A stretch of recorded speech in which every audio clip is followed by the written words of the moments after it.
My name is Sarah Hayes. I'm 25, and I'm the embarrassing one in my family because I work night shifts at a frozen food factory on the edge of a small town in Ohio.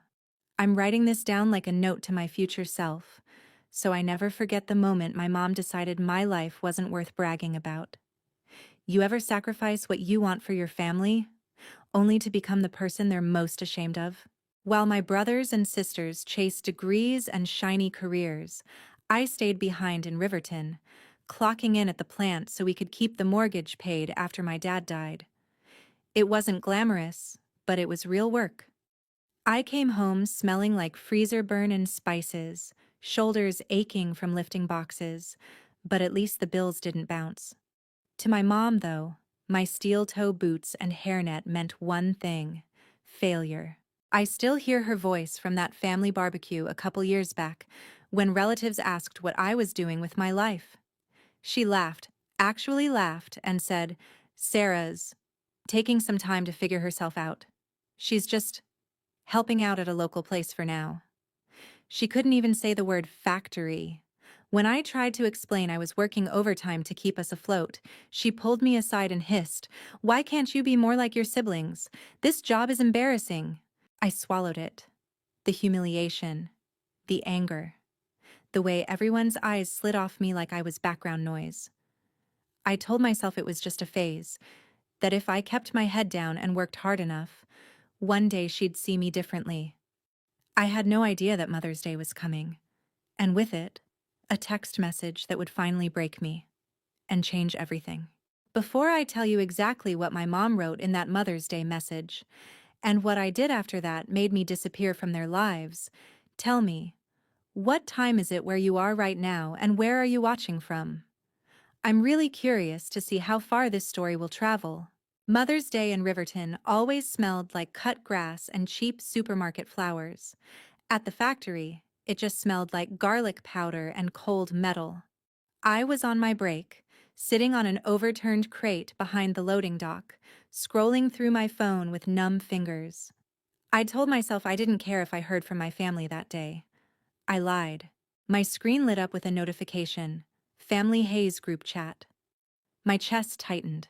For half a second, I imagined my mom sending, "Love you all, even you, Sarah." Instead, I opened the chat and saw a long, carefully worded message. "Mother's Day dinner. Successful kids. Only Mark, Dr. Hayes. Saving lives. Emma, our creative director. Making the world beautiful. Lily, our future lawyer. I'm so proud of my accomplished children. Dinner at 6:30. Can't wait to celebrate you." She tagged Mark, Emma, and Lily. My name wasn't anywhere. Not in the message, not even in a pity heart at the end. Just 3 names, 3 golden children. Then the reactions started popping up. Mark sent a flexed bicep emoji. Emma added sparkles and hearts. Lily sent a crying happy face and, "Can't wait, Mom." I stared at the screen, refreshing, waiting for someone to notice. For my mom to follow up with, "Oh, and Sarah too." For any of my siblings to type, "What about Sarah?" The typing bubble never came.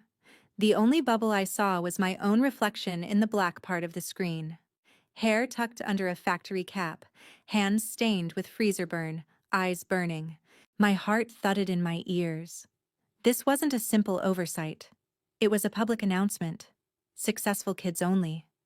The words blurred as tears pooled, but I read it again and again, each time like a punch in the ribs. I felt my throat close, that hot, humiliating sting I'd felt at the barbecue when she dodged the word factory. Except this time, she didn't dodge anything. She erased me. A moment later, my phone buzzed again. A separate notification. From Mom. A video call. I watched it ring, her smiling contact photo floating at the top of my screen like a mask. I knew exactly what this would be. Her trying to spin the message, to tell me I was overreacting if I dared be hurt. I let it ring. And ring. And finally, time out. She texted right after, "Hope you understand. Tonight is just about celebrating achievements. You know you're always part of the family. always part of the family, just not proud enough to be seen. Have you ever watched your own mother type a sentence that proves you're just a footnote in her life story? I didn't answer. Not her text, not the call. Instead, I stared at the message thread until my break was over, then slid my phone into my pocket like I was burying something. I went back to the production line, but my hands moved on autopilot. In my head, something shattered, and something else, something colder, clicked into place. They had made it clear where I stood. I decided it was time I made a decision of my own. The day after Mother's Day, my alarm went off at 4:30 a.m. like always. But for the first time, I didn't wake up wondering how to make my mom proud. I woke up wondering why I'd given her that power for so long. That evening, after my shift, I sat at the small kitchen table in my studio apartment with a notebook and a pen. At the top of the page, I wrote 2 columns: stay connected on the left, cut ties on the right. It felt dramatic, but I needed to see it in ink. Under stay connected, I wrote, holidays with family. Maybe one day she'll accept me. Not being the bad daughter. Undercut ties. No more humiliation. No more waiting for an invitation that never comes. Space to build a life on my terms. Peace. The right side filled up faster than the left. Still, my hand hovered over the page. Who cuts off their own mom over a text? That voice in my head sounded a lot like hers. As if on cue, my phone buzzed. Messages flooded the family chat, photos from the Mother's Day dinner. My mom smiling between Mark in his white coat and Emma in a sleek blazer. Lily in a floral dress, holding a bouquet. Captions like, "Mom deserves the best." Proud of this family. Under one picture, my mom had commented, "My 3 shining stars." Again, not even a mention of the 4th. Separate from the group, a new message appeared from Mark. "Hey, heard you were busy yesterday. Mom was a little hurt. You know she didn't mean it that way. Don't make everything so dramatic." Emma added another. "Next year just, like, show up more with your career stuff and she'll include you. You know how she is." No one wrote. That message was wrong. The problem apparently was me. I stared at their texts, then at my pro-con list, and felt something inside me harden. They weren't asking if I was okay. They were asking me to swallow it. Again.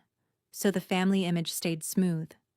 I opened the group chat, scrolled up to Mother's Day dinner, successful kids only, took a screenshot, and saved it in a locked album. Not to obsess over it, but as a reminder. A receipt of the moment my place in the family was made official. Optional. Then, with shaking fingers, I muted the group chat for a year. After that, I opened Mom's conversation, held my thumb on her name, and hit block. The system asked, "Are you sure?" For once, I was. I blocked Mark and Emma too. I hesitated on Lily, my baby sister who had grown up watching this dynamic like it was normal, but I left her unblocked. For now. That night, my friend and coworker Mia Brooks came over with takeout. She noticed my red eyes, the open notebook, the locked screen on my phone. "What happened?" she asked, sitting across from me. I slid the notebook toward her. She read both columns, then looked up.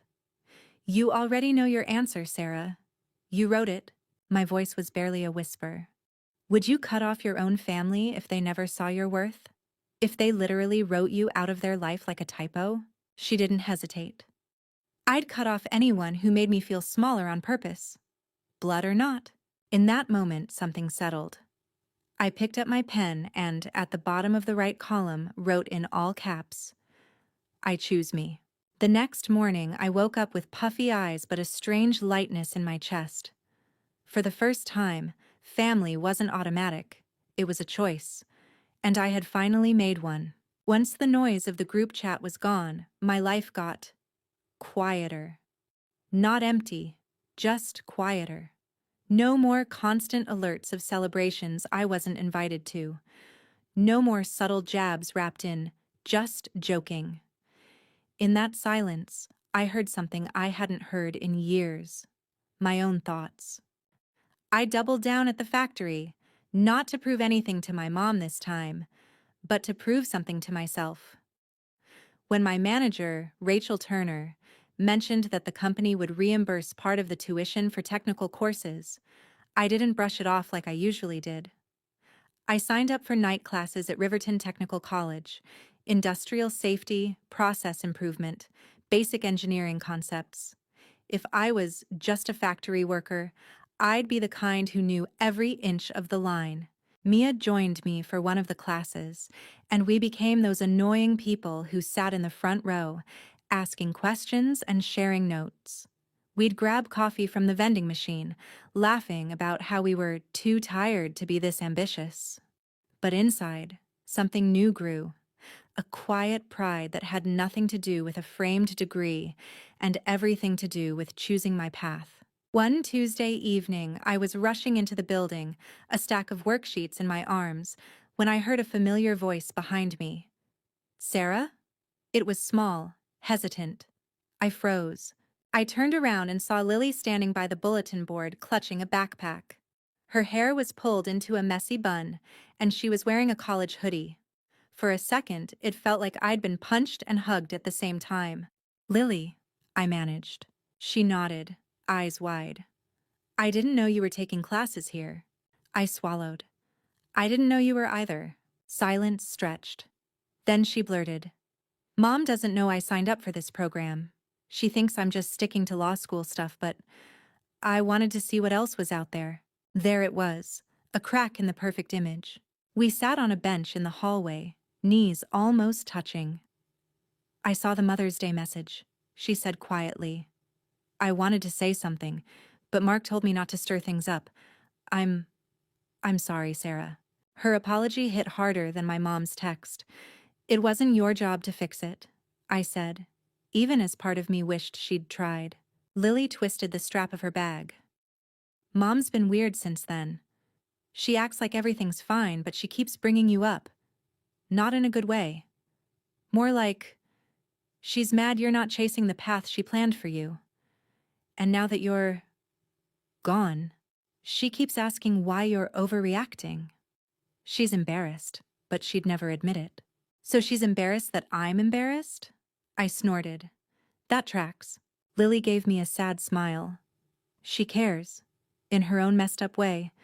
She just can't handle that you chose something she doesn't respect. And now people at church keep asking why you're never around. She hates not having an answer that makes her look good." There it was, the first sign of consequences. My quiet disappearance was messing with her carefully curated story. Lily took a breath. "I miss you, but I kind of get why you did what you did." My chest tightened. "You know you don't have to repeat her cycle, right? You can choose what you want. Even if it's not shiny enough for the group chat." She nodded slowly. "Are you ever coming back? To family stuff?" That question sat heavy between us. "When success finally started finding me," I said carefully, "the first thing I felt wasn't, 'I can't wait to show Mom.' It was relief that I didn't owe her anything anymore. So I don't know, Lil. Right now, I need distance more than I need a seat at that table." We both fell silent. A professor walked by, fumbling with keys. The hallway smelled like dry erase markers and old carpet. Before we parted ways, Lily squeezed my hand. "For what it's worth, I think what you're doing is brave. I just wish Mom could see it." As I walked into class, my mind was spinning. My mom's choice had started a chain reaction she couldn't control. Her successful kids-only dinner had cost her more than one child's attendance. It was starting to chip away at the loyalty of the others. I wondered, when you finally start succeeding on your own terms, would you go back to the people who called your path worthless? Or keep walking without looking over your shoulder?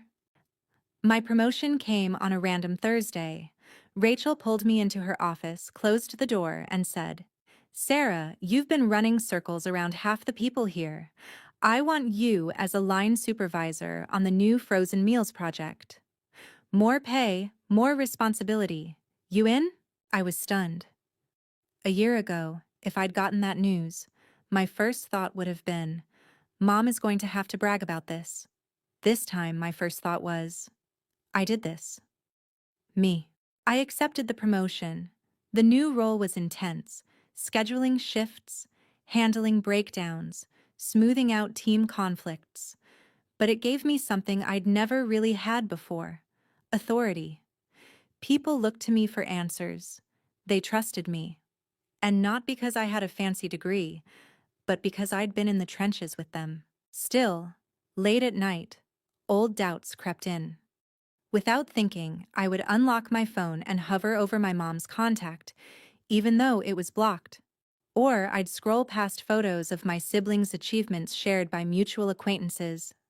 My stomach twisted every time I saw a post about "so proud of my kids," with 3 smiling faces and a mysterious invisible fourth. One weekend, after a particularly weird spiral of stalking social media and cursing myself for caring, I opened the Notes app on my phone and started typing. At first, it was just a rant about blue-collar work and how people like my mom treated it like failure. But the more I wrote, the more it turned into something bigger. By the time I finished, I had a long, raw piece about dignity, class, and how families weaponize success. On impulse, I copied it into an anonymous blog on a platform Mia had told me about. I hit publish before I could talk myself out of it, titled it, "Successful Kids Only, When Your Family Invites Everyone But You." I didn't put my name. I didn't mention specific cities. But I did describe the group chat. The exact line: Mother's Day dinner, successful kids only. I described the feeling of watching your name go missing from your own mother's sentence. I asked, right there in the middle of the post, does your self-worth depend on the people who refuse to see it? Or can you learn to build it anyway? I expected maybe 3 people to read it. Instead, within a week, it had thousands of views. Comments poured in from strangers. I thought I was the only one. My mom did something similar when I became a mechanic. Cutting contact saved my life. The validation from people who didn't know me hid in a way my mom's silence never could. Mia found the blog and messaged me, "This is you, isn't it? I'm proud of you for telling the truth." Then something interesting happened. One of my mom's church friends, someone I still had on social media, shared the article on her page with the caption, "This broke my heart. Parents, don't do this to your kids." The next day, another mutual shared it. The story was traveling in the same circles my mom moved in, and she had no idea she was the villain. Or maybe she did. Because a few days later, an unknown number called my phone. I let it go to voicemail.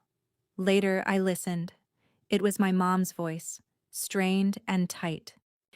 "Sarah, it's Mom. I heard this story going around online. People keep sending it to me, saying it sounds familiar. I hope you're not involved in anything that makes our family look bad. We need to talk. Call me back." Not, "Are you okay?" Not, "Did I hurt you?" Just concern about how she looked. I didn't call her back. I saved the voicemail, though. Another receipt. As the blog continued to circulate, Rachel pulled me aside at work one day. "Hey, random question," she said. "I read this post about someone whose mom excluded them from a Mother's Day dinner. The author sounded a lot like you." I felt my cheeks heat. "Maybe," I said carefully. She smiled. "If it was you, you should know. It was powerful. And anyone who can lead on the line and write like that? You're going places, Hayes. Don't let anyone tell you otherwise." That night, I printed my blog post and the pro-con list from months before. I put them in a folder labeled "Proof I'm Not Crazy." When the doubts came, I opened it and reminded myself I had the right to define my worth. My mom could lose sleep over public perception if she wanted. I was done losing sleep over her approval. The community event invitation came through Mia. "They're doing a storytelling night downtown," she said, waving a flyer in my face during our lunch break. theme is when family crosses the line. You have to do it. Absolutely not, I said through a mouthful of sandwich. It's one thing to write anonymously, it's another to stand on a stage and tell everyone my mom's worst moment. Mia grinned. Or your strongest. Think about all the people who commented on your blog. What if they were in that room? You could be the reason someone finally walks away from a toxic situation. The idea burrowed into my brain and refused to leave. A week later, my name was on the event lineup. The night of the storytelling event, my hands shook so badly I almost dropped the mic. The room was a mix of strangers, some in hoodies, some in business casual, some with tear-streaked makeup like they'd already heard something that hit too close. I cleared my throat and started with the line I knew would land. My mom called me embarrassing because I chose factory work. A murmur swept through the room. I told them about the barbecue, the dodged explanations, the Mother's Day text. I recited the exact words, watching faces flinch at successful kids only. I talked about the pro-con list, the blocked numbers, the blog, the voicemail where my mom was more worried about her reputation than my heart. In the middle, I paused and asked the question that had once gutted me. Have you ever looked at your own family and realized you're only loved on their terms? That their love disappears the moment you stop making them look good? Dozens of people nodded. A few wiped tears. It was like breathing underwater my whole life and suddenly hitting air. I ended with this. I used to believe that family was a debt I owed. That if they gave me life, I had to give them my silence.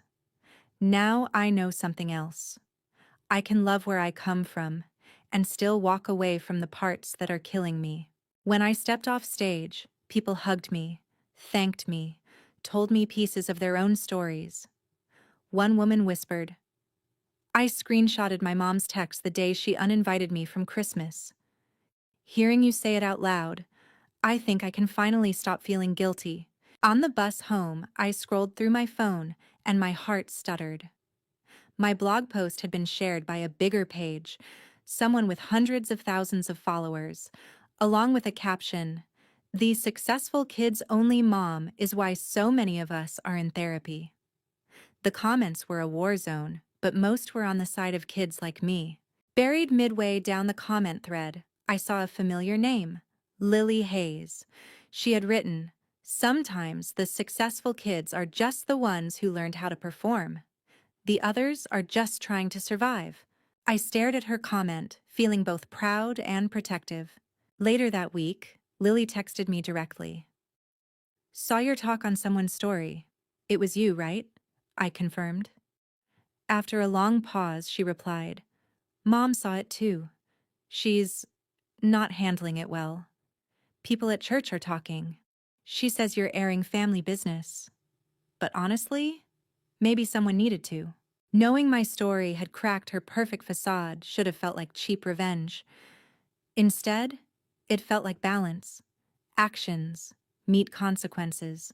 As I lay in bed that night, exhaustion wrapped around me, but beneath it was something softer. I realized I had built a small, messy, beautiful community. People from work, from class, from that event, who saw me. No degrees, no titles, just me. Maybe family didn't have to mean shared DNA. Maybe it could mean shared survival. Where have you found your chosen family? The people who made you feel more at home than your own house ever did. A few years slipped by in a way that did not feel dramatic from the inside. There was no single explosion, no big screaming match. Just a series of days where I woke up, went to work, did my job well, came home to a quiet apartment that slowly filled up with signs of a life I had chosen instead of a life I had been assigned.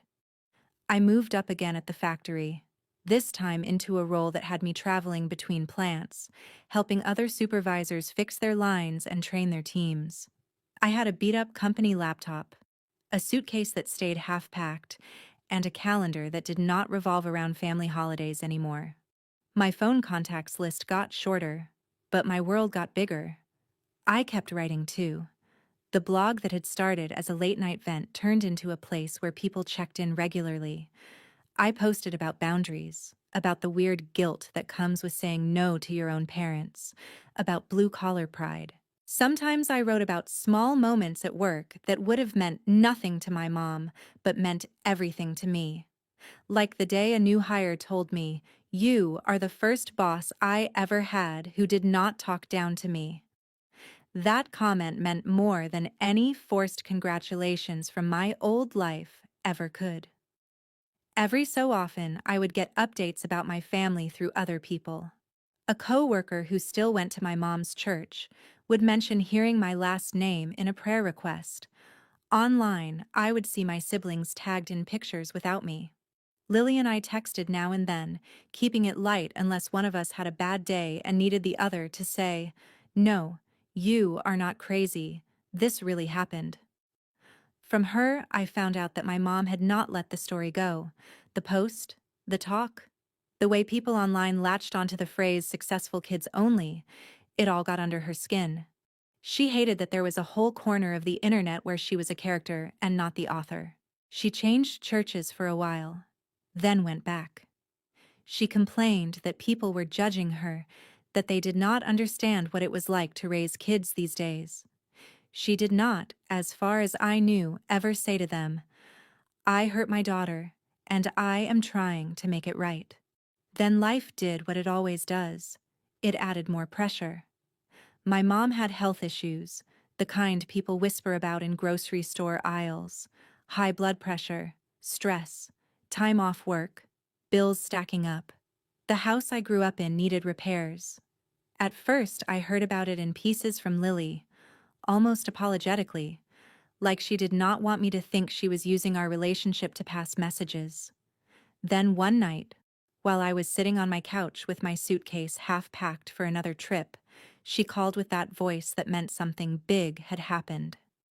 "Mom wants your number," she said. "She says she needs to talk to you." I could hear from the way she said it that this was not about feelings. I asked why, even though I already knew. Lily sighed. "She is behind on payments, the roof is leaking, the hospital bills are a lot. She heard you are doing well now, traveling for work, maybe speaking at events. She keeps saying, if Sarah really cared about family, she would step up." There it was, clear as day. Not "I miss you," not "I am sorry for that text," not "I have been thinking about what I did to you." Just if she cared, she would fix it. The old version of me, the one who stayed behind and picked up extra shifts, because I felt responsible for everyone, flared up for a second. I pictured my mom sitting alone in the living room, the house dim, the walls a little more cracked than I remembered. I imagined her complaining to her friends that her daughter had abandoned her. Guilt is sneaky like that. It does not care how many times you have been hurt. It only cares that you were trained to answer when someone says family. I took a slow breath and asked Lily, "What do you think I should do?" She was quiet for a long time. Finally, she said, "I think you have already done more than anyone knows. You kept the lights on when Dad died. You stayed when everyone else left. You paid for things you could not even afford." Mom never counted any of that when she wrote that Mother's Day text. "I do not think you owe her a rescue now. She is going to call you cruel for that, but I do not think it is cruel. I think it is just consequences." Hearing my baby sister say the word consequences about our mother was like hearing a door click shut in my head that had been stuck half open for years. It did not slam. It just closed. Gently, but firmly. I told Lily she could give Mom a message, but not my number. "Tell her I hope she takes care of her health," I said. "Tell her I hope she gets the help she needs and that she deserves support as a person. But also tell her I am not her backup plan. She chose who counted when she was on top. I am not going to pretend that never happened now that she is struggling." Lily let out a breath like she had been holding it. "She is going to say you took everything from her," she warned. I shook my head even though she could not see it. She still has 3 kids who show up for her. She has her friends, her church group. I did not take everything from her. I just stopped letting her take everything from me. A few weeks later, a small package showed up at my apartment. No return address, but the handwriting on the label was burned into my memory from years of signed permission slips and sticky notes on the fridge. Inside was a little jewelry box with my initials on it from when I was a kid, and a letter. The letter was exactly what you would expect from someone who had never learned how to say "I am sorry" without twisting it. She never wrote those 3 words. Instead, she wrote, "I know I was not a perfect mother, but you misunderstood so much of what I tried to do." She wrote, "I only wanted the best for you." She wrote, "You have hurt me deeply by taking our private issues and making them public. People look at me differently now. I cannot even sit in church without wondering who is whispering about that story." And near the end, she wrote, "After everything I did for you, the least you could do is help me in my time of need." That sentence sat on the page like a dare. There was a time when I would have grabbed a pen, called her, begged her to see my side, offered money I barely had. This time, I put the letter down and did something else. I grabbed the same notebook that had my Stay Connected and Cut Ties list, the one with my blog printed out and my little list of victories. On a clean page, I wrote, "Here is what is real."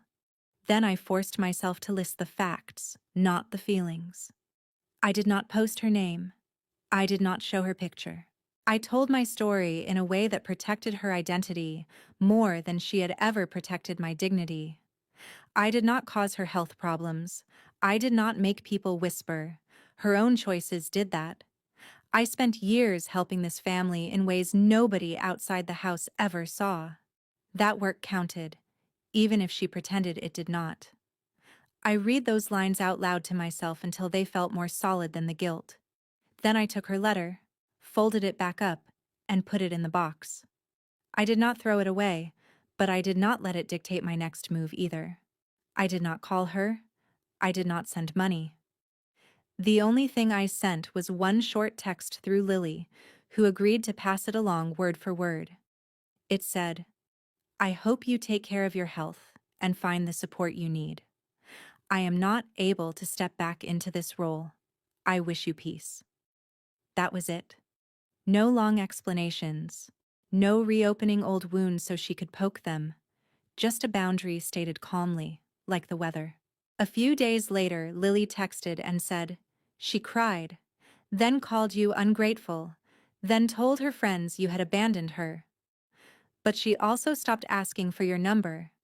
Something in her seemed to understand you meant it this time." I will not pretend it felt amazing. It did not feel like a victory lap. It felt heavy and sad and strangely calm all at once.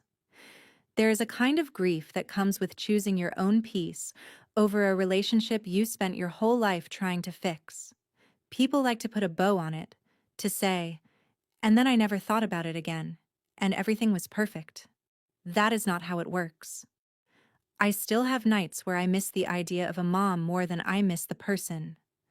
I still have flashes of memory, like that old video of 12-year-old me with the lopsided cake, that make my chest ache. But those feelings do not cancel out the reality of what she did. They just make me human. A while after the letter, I wrote one last post for the blog, at least one last chapter about this specific story. I wrote about the package, about reading her words and choosing not to let them drag me back into the same role. I wrote about how it is possible to hope someone gets better without volunteering to be their medicine. I ended with something that felt like the truest thing I had learned. Sometimes the kindest thing you can do for yourself, and weirdly for them, is to step out of a role that was destroying you. Love does not always mean access. Forgiveness does not always mean reunion. Family should not be built on humiliation and fear, but on respect and choice. And you are allowed to build a new definition of family with people who do not need you to bleed to prove your loyalty. When I hit publish, I did not feel triumph. I felt finished. Like I had finally told the whole story, not just the parts that made me look good or her look bad, but the parts that showed how complicated it really was. I walked out onto my tiny balcony that night and looked at the lights from the factory in the distance.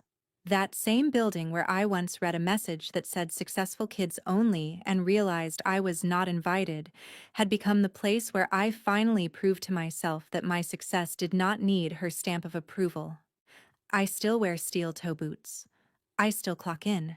I still get grease under my nails some days. But I no longer hear her voice in my head every time I swipe my badge. Instead, I hear my own.